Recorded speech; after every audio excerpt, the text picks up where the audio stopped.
ما علمتنا إنك أنت العليم الحكيم رب اشرح لي صدري ويسر لي أمري واحلل عقدة من لساني يفقهوا قولي أما بعد إني رأيت 11 كوكبا والشمس والقمر رأيتهم لساجدين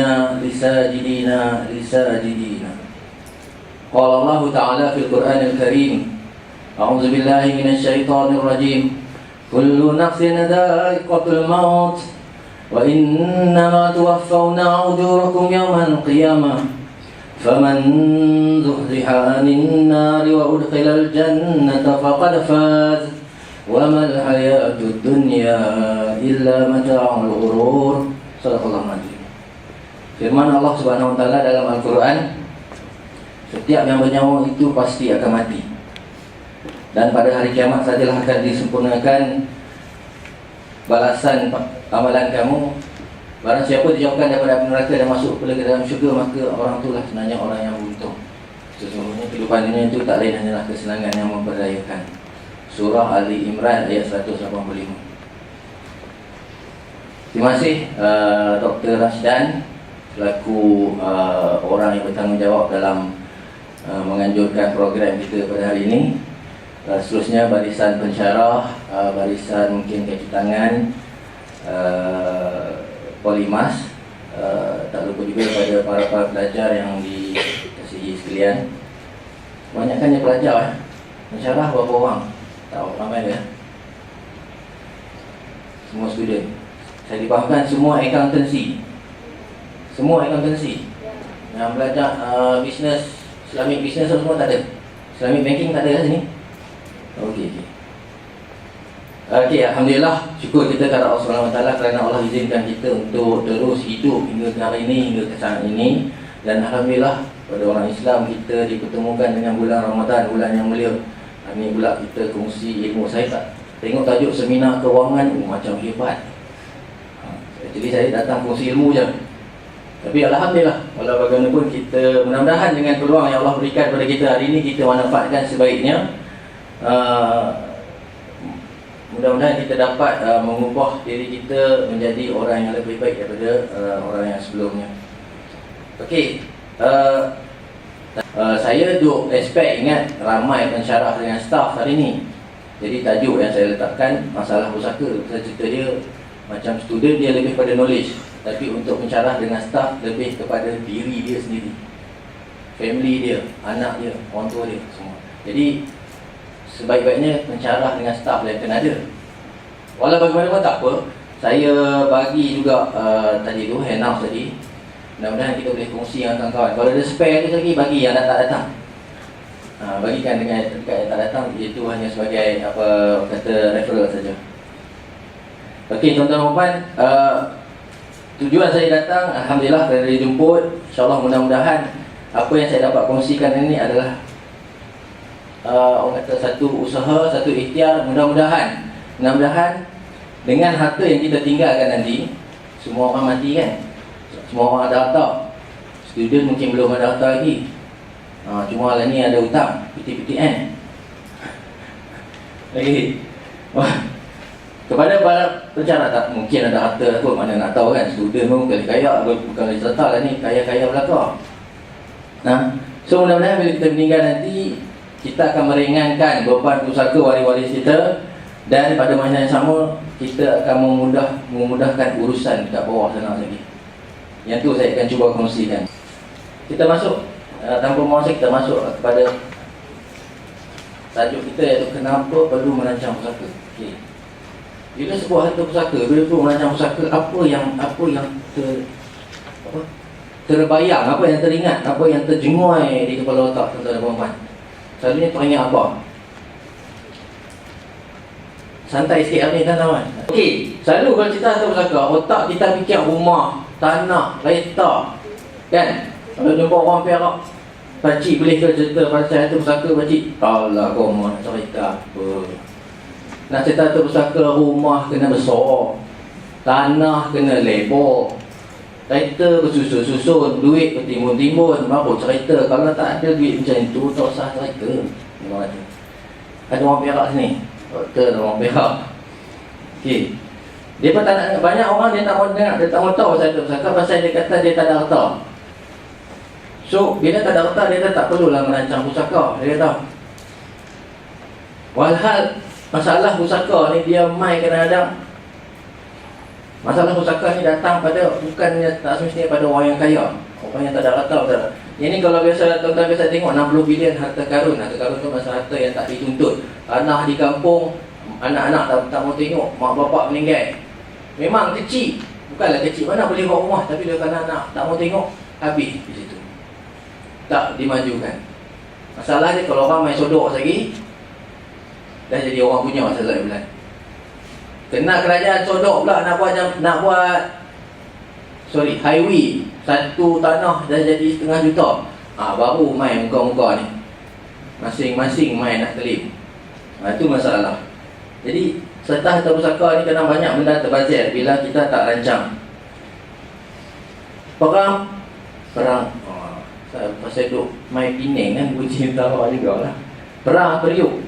Kalau boleh baca bawah tu, hubungan bapa dan anak renggang kerana berebut sebuah motosikal Kapcai 70cc. Boy. Barangkali Kapcai ada sentimental value kot. Jual kat US mungkin harga ada berapa dolar kan, kita tak tahu. Mungkin Kapcai transformer ke, aku tak tahu lah. Berebut periuk. Mungkin periuk mahal tak apa. Ini bukan orang yang kaya. Okey, lagi satu masalah harta pusaka, isteri suka fikir kalau suami meninggal dia rasa itu dia punya. Contoh apa? KWSP, rumah. KWSP ni kalau penama, suami bubuh nama isteri, isteri ingat bila suami meninggal, KWSP, tabung haji, takaful. Isteri ingat bila suami bubuh nama dia, duit itu dia punya. Sebetulnya tak lah. Majlis Masyarakat, Majlis Fatwa Kebangsaan kata sekitar tahun 2000 macam tu kot. Penama dalam KWSP, nama dalam takaful, nama dalam tabung haji, penama tu tak boleh ambil semua, kena bagi ke faraid juga. Okey. Itu ada yang tahu? Ada yang tak tahu? Okey, non-Muslim beneficiaries. Yang ni pun kalau satu orang tu dia convert tu Muslim, non-Muslim dia tak akan ada hak faraid. So kalau dia masuk Islam, kalau dia meninggal, parents ke apa saja sibling dia tak akan dapat faraid. Saya ada satu cerita dulu, saya bagi taklimat di Penang. Kemudian ada satu convert dia tanya, Encik Muzaffar, saya convert, parents masih lagi non-Muslim. So kalau saya meninggal, parents dapat tak? So saya kata, parents tak ada hak faraid, dia tak dapat. Tapi macam mana kalau saya nak bagi? Saya bukanlah ada harta, tapi kalau saya nak bagi macam mana? Saya kata, you boleh hibah which is you bagi masa hidup. Bagi masa hidup hibah. So tukar nama lah, bubuh account bank dia ke apa, hibah. Ataupun dia boleh buat wasiat, dia boleh bagi 1/3 daripada wasiat kepada you punya parents. Which is, kalau dah hibah kat dia, dekat parents you, bubuh nama 1/3, adik-beradik, wife apa semua, anak-anak you, wife you, memang tak boleh kontes. Itu you punya parents punya, walaupun dia non-Muslim. Saya kata. Lepas tu saya tanya dia, you biasa tak dengar satu cerita dulu zaman Nabi, kisah seorang wanita bekas pelacur, yang mana dia taubat, dia senang. Lepas tu dia satu hari dia dahaga, dia bagi minum, dia minum, lepas tu dia naik, dia nampak anjing dahaga kan. Macam dengar lah cerita ni? Macam mana? Lepas tu dia bagi anjing minum. Bila dia bagi anjing minum, Allah kata confirm masuk syurga. Betul tak? Dia tu, padahal dia tu bekas pelacur kan. Dia bagi anjing minum saja, confirm masuk syurga. Saya kata bayangkan you bagi siapa? You bagi ayah mak you tau. Kalau Tuhan kata bagi anjing minum pun masuk syurga, you bagi punya mak dengan ayah, you dapat apa? I tak tahu. Syurga besar mana? I tak tahu. So you punya kelebihan tentang situ. Saya kata. So dia satu je, cuma mungkin dia tadi tak ada harta, dia tak buat dengan saya lah.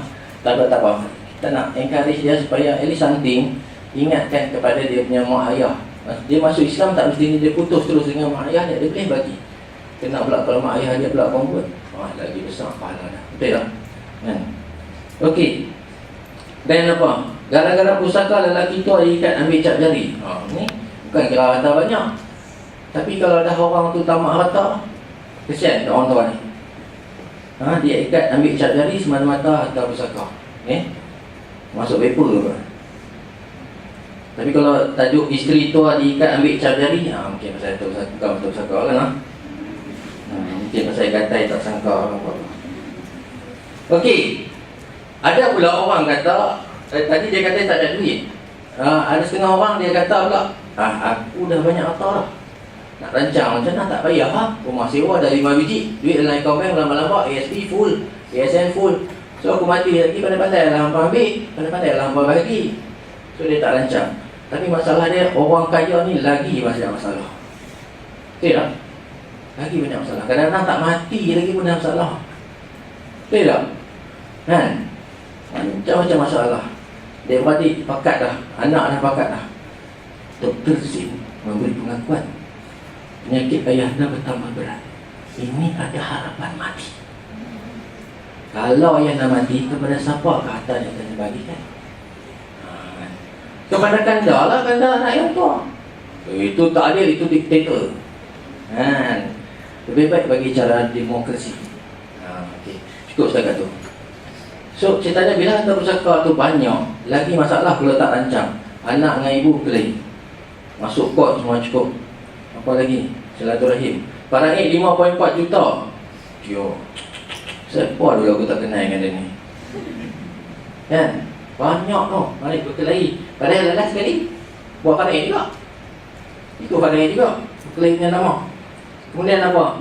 Ibu cadang cagaran kos bicara 30,000. Kos. Banyak harta, banyaklah kos. Saya dipahamkan kalau tuan-tuan ada banyak harta lebih 2 juta. Kau-kau ni semua macam lebih 2 juta. Kalau nak pergi, kalau lebih 2 juta kena pergi high court. Mesti kena pergi high court. Kalau nak pergi high court, kena engage lawyer. Nak engage lawyer, buka file saja, tak silap saya 6,000. Buka file saja. Nak naik court, turun court, sekali dia naik court, tak silap saya 300-400 gunung. Itu lama menyelip, Allah mana baru punya macam mana.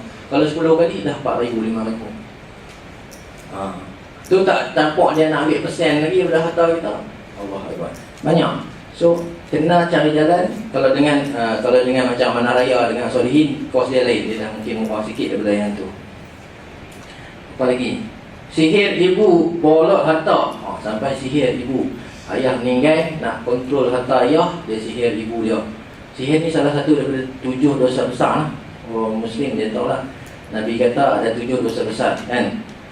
Syirik kepada Allah, sihir, makan riba, makan harta anak yatim, membunuh bukan atas dasar syarak, apa lagi ya?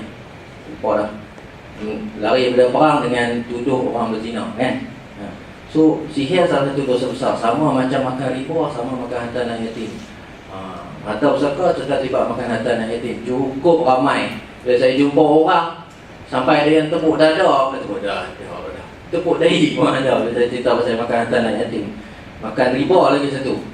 Riba kira kan?